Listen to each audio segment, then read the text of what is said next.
Dans cette vidéo, je vais te présenter l'exact anti-routine qui m'a permis de développer un SaaS en seulement 7 jours. La raison pour laquelle je fais cette vidéo, c'est que je vois souvent des gens sur internet présenter des routines miracles, alors que ce qui a fonctionné pour moi et les autres entrepreneurs que je connais, c'est de faire exactement l'inverse. Je vais aborder plusieurs points: la priorisation, les distractions numériques, les week-ends et l'optimisation du temps. À la fin de cette vidéo, tu sauras exactement comment éliminer ce qui te freine pour te concentrer uniquement sur ce qui fait avancer ton business. Comme beaucoup d'entre vous, j'ai toujours voulu lancer mon propre business pendant mes études. J'avais plein d'idées, je passais des heures à regarder plein de vidéos sur l'entrepreneuriat, à lire des livres, mais au final, je concrétisais jamais quoi que ce soit. Je me disais toujours que j'avais pas le temps ou que je devais encore en apprendre plus avant de me lancer. J'étais pris dans ce cycle infernal où je consommais de l'information, je regardais sur YouTube les gens qui réussissaient dans ce que je voulais faire, mais je ne passais jamais à l'action. En regardant de plus près ce que je faisais de mes journées, je me suis rendu compte que j'avais optimisé des routines,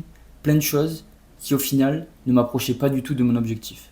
J'étais tellement occupé à essayer d'optimiser ma routine que j'avais même plus de temps pour travailler sur mes projets et sur ce qui compte vraiment. Et c'est là que j'ai décidé de tout remettre en question. J'ai réfléchi à qu'est-ce qui était la chose la plus importante pour réussir à atteindre mon objectif et quel était mon one thing. Ce que j'ai découvert m'a totalement transformé.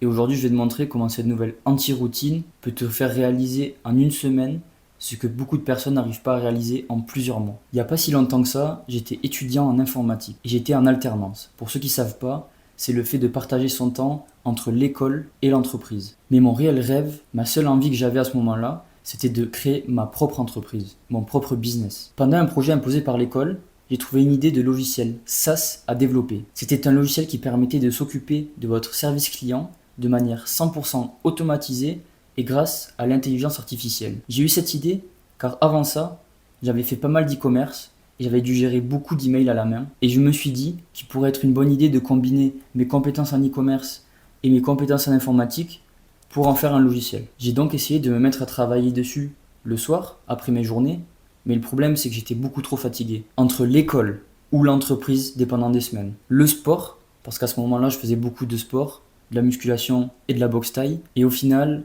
je préférais me poser sur mon canapé, regarder un épisode de One Piece ou regarder Instagram et j'avançais jamais sur mon projet. Au bout d'un moment, je me suis dit, je ne vais pas continuer comme ça.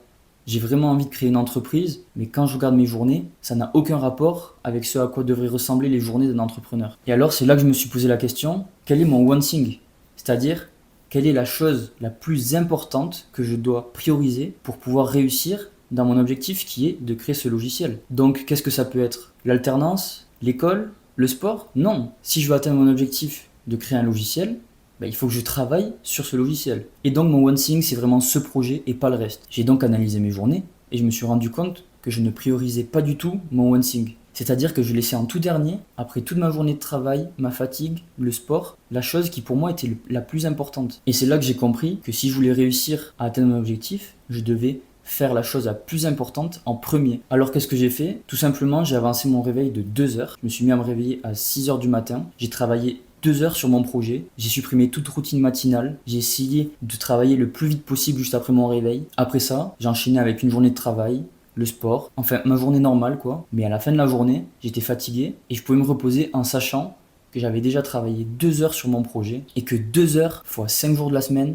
ça faisait déjà 10 heures de travail sur mon projet en plus par rapport à avant, ce qui était énorme et qui faisait toute la différence. Donc le plus important sur cette première partie, qui est la priorisation maximale, est le one thing. Si vous avez un objectif, vous devez analyser votre journée et réfléchir à est-ce que je priorise mon objectif dans ma journée ? Et si c'est pas le cas, priorisez-le, optimisez votre journée pour faire ça en premier. C'est simple, vous pouvez pas tout faire en même temps.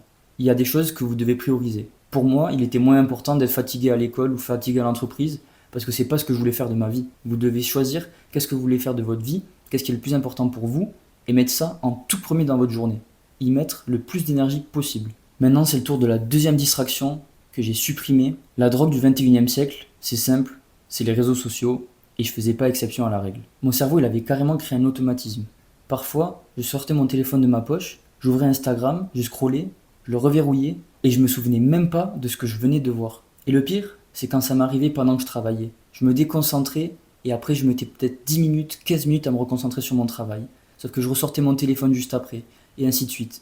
Ce qui faisait que ces 2 heures de travail, certes, étaient plus que ce que je faisais avant, mais pendant 2 heures de travail, j'étais pas productif à 100% et j'avançais pas assez vite par rapport à ce que je pouvais vraiment faire. Du coup, j'ai essayé de mettre plusieurs choses en place. Ces choses-là, elles m'ont aidé, mais c'était pas suffisant. J'ai mis un temps d'écran sur mon téléphone, c'est-à-dire qu'à partir de tant d'heures sur telle application, j'avais une notification qui me disait que je pouvais plus y accéder, mais au final, j'avais juste à cliquer sur enlever la limite et je pouvais y retourner. Ensuite, j'ai aussi essayé d'enlever toutes les notifications des réseaux sociaux. Le problème, c'est que vu que j'étais pas notifié des messages, j'ouvrais encore plus Instagram, etc. pour voir si j'en avais reçu. Du coup, je perdais encore plus de temps au final. Et après, au bout d'un moment, j'ai trouvé la solution qui fonctionnait le mieux pour moi et qui était tout simplement d'être radical. J'ai supprimé les réseaux sociaux de mon téléphone complètement. Et je me suis dit, si je veux accéder à Instagram, Twitter, etc., je peux y accéder que depuis mon ordinateur et que quand j'aurai fini ma journée de travail. Je me suis aussi permis d'y aller, par exemple, entre midi et 2. J'avais à peu près 2 pauses dans la journée où je pouvais regarder mes réseaux sociaux. Et juste ça m'a permis de gagner une productivité énorme et de rendre ces 2 heures allouées à mon travail, ou peut-être au final je travaillais que 1 heure, à 2 heures de vrai travail. La troisième chose que j'ai totalement changé dans mes semaines, c'est ma manière de voir les week-ends.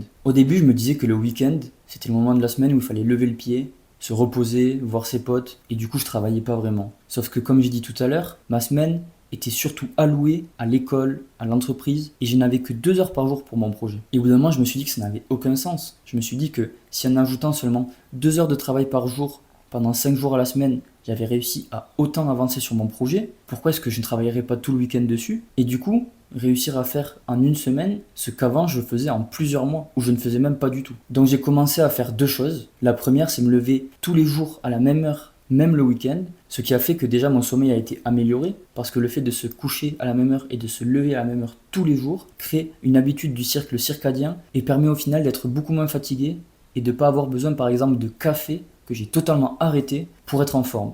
D'ailleurs, petit aparté sur le café, quand vous prenez un café parce que vous êtes fatigué, vous avez un shoot pendant quelques temps et après ça redescend encore plus bas qu'au début avant d'avoir pris votre café. Moi, ce que je vous conseille, c'est d'essayer de corriger les choses dans votre vie qui nuisent à votre sommeil et qui vous rendent fatigué. Comme ça, vous verrez, vous aurez un niveau d'éveil et d'énergie qui est constant tous les jours. Ensuite, une autre chose que je faisais, c'était beaucoup voir mes potes le week-end et sortir, parfois même aller en boîte, me coucher très tard, boire de l'alcool. Et je me suis dit, je vais être obligé de faire des concessions. Et du coup, j'ai appris à dire non. C'est peut-être pas facile au début. Forcément, le week-end, vous avez envie peut-être de voir vos amis. Mais si vous vous souvenez de quel est votre one thing, quelle est la chose que vous voulez vraiment accomplir, est-ce que c'est de passer votre temps dehors, à faire la fête, ou est-ce que c'est de réussir à accomplir votre projet? Je me suis dit que je pouvais faire l'effort de me concentrer sur mon projet pendant quelques semaines ou quelques mois, jusqu'à arriver à faire quelque chose qui me permette d'en vivre, et ensuite automatiser ça et pouvoir dégager du temps pour voir mes amis quand j'en avais envie et sans pression de travail, en sachant que j'ai quand même de l'argent qui tombe tous les mois. En somme, en changeant ma manière de voir les week-ends, j'ai gagné entre 2 demi-journées de travail ou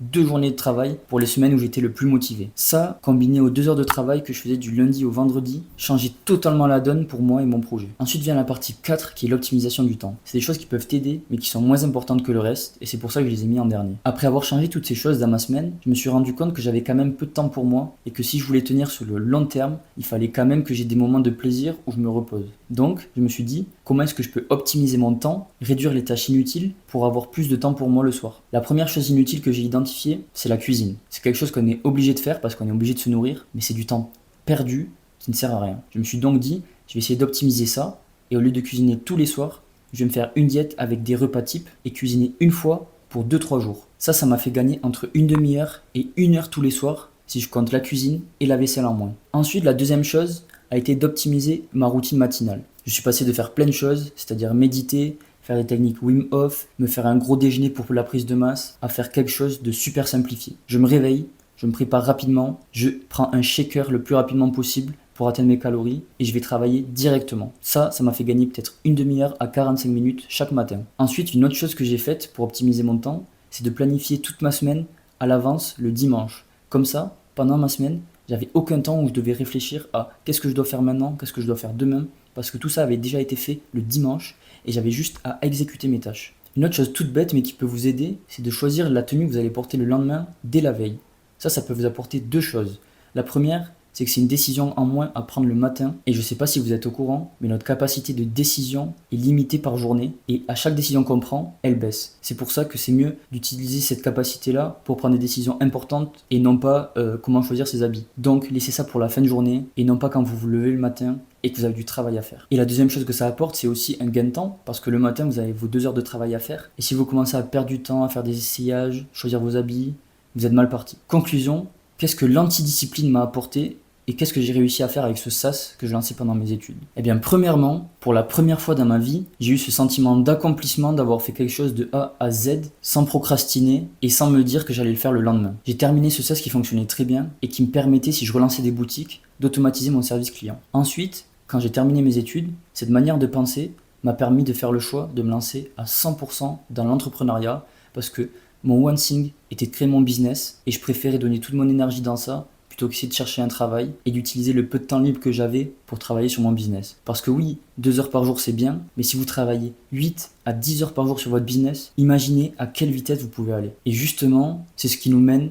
à comment j'ai réussi à développer un SaaS en 7 jours. Récemment, j'ai développé un SaaS en 1 semaine et en appliquant uniquement la technique de l'anti-routine. C'est la preuve même que l'anti-routine appliqué à une personne qui est 100% concentrée sur son projet peut vous permettre d'accomplir des choses énormes en très peu de temps. Et le SaaS que je viens de développer me permet de diviser par 4 le temps que je mets pour lancer mes boutiques e-commerce. Ce SaaS va être lié au premier que j'ai fait pendant mes études, servant à automatiser le service client, et a pour objectif d'être une suite d'outils automatisés avec l'IA pour tous les e-commerçants utilisant Shopify, qui permet de lancer votre shop en quelques jours plutôt qu'en plusieurs semaines ou mois. C'est le plus gros projet sur lequel j'ai travaillé jusqu'à maintenant, et l'application de l'anti-routine me permet d'avancer à une vitesse énorme par rapport à ce que j'aurais pu faire 1 an ou 2 ans avant. En somme, l'anti-routine m'a apporté productivité, clarté mentale, baisse de ma fatigue et surtout une énorme sensation d'accomplissement que je n'avais pas avant parce que j'arrivais à enfin me mettre au travail et à terminer des projets. La priorisation, l'élimination des distractions inutiles, l'optimisation du temps et les week-ends. Et vous avez peut-être pu comprendre que, contrairement à ce que disent beaucoup de gens sur YouTube, des fois si vous voulez progresser et débloquer votre situation, la solution n'est pas d'ajouter des choses à votre routine, mais justement d'en enlever. Moins est égal plus. On arrive à la fin de cette vidéo et je t'invite à partager en commentaire avec le reste de la communauté quels sont les procédés que toi tu as mis en place ou que tu as supprimés de ta routine pour réussir à passer enfin à l'action et qu'est-ce que tu penses de l'anti-routine. En tout cas, c'est tout pour moi et si tu veux en savoir plus sur ce SaaS que j'ai développé en 7 jours et qui va être un game changer pour tous les e-commerçants, n'hésite pas à t'abonner parce que je vais en parler plus en détail dans les prochaines vidéos et comme ça vous pourrez l'utiliser et comprendre comment vous pouvez lancer une boutique e-commerce en quelques jours quand avant ça prenait des semaines ou des mois. Donc n'oublie pas de t'abonner, de laisser un j'aime sur la vidéo si elle t'a plu et de commenter avec ton expérience personnelle. Et sur ce, à la semaine prochaine.